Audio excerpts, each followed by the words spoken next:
শুরু করিতেছি মহান আল্লাহর নামে, যিনি পরম করুণাময় এবং অত্যন্ত দয়ালু। দেশের এই পরিস্থিতিতে, বন্যা পরিস্থিতিতে আমাকে আসতেই হলো আবার ভিডিওতে।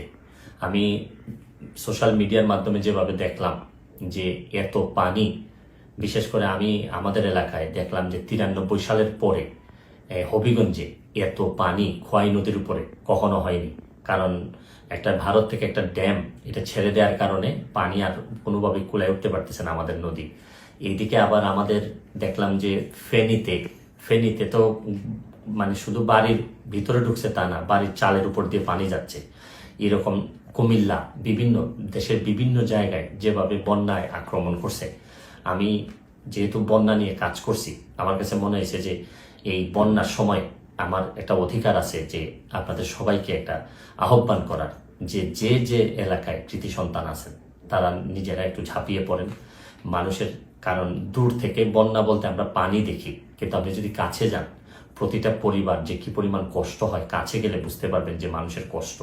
আমরা তো এমনি শুধু থই থই পানি দেখি, কিন্তু ভিতরে গেলে বোঝা যায় মানুষের খাবারের অভাব হয়, মানুষের পয় নিষ্কাশন ব্যবস্থার অভাব হয়, মানুষের স্যালাইন লাগে। সামান্য একটা স্যালাইন নিয়ে যেতে পারলেও অনেক বড় উপকার হয়।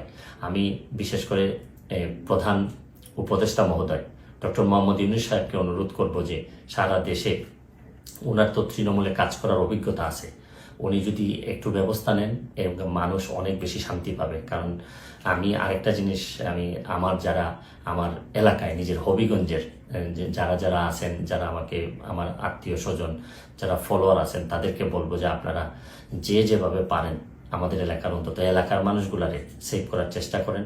আমার পক্ষ থেকে আমি যেভাবে পারি কিছু না কিছু সহযোগিতা করার চেষ্টা করব। কারণ সবাই একসাথে দাঁড়াইলেই দেশের যে কোনো দুর্যোগে আমরা মানুষের কল্যাণ কিছু করতে পারবো। আমরা বহু মানুষ আছি, হয়তো মানুষ একটু বিপদে পড়লেই কাজে আসতে পারি, হয়তো আমরা চেয়ে ঘুরে বেড়া না, আমরা হয়তো অনেক বেশি প্রতিবাদকারী না, বা সব জায়গায় দাঁড়ায় যেতে পারি না, অনেক লিমিটেশন নিয়েই মানুষ হিসাবে বেঁচে থাকি।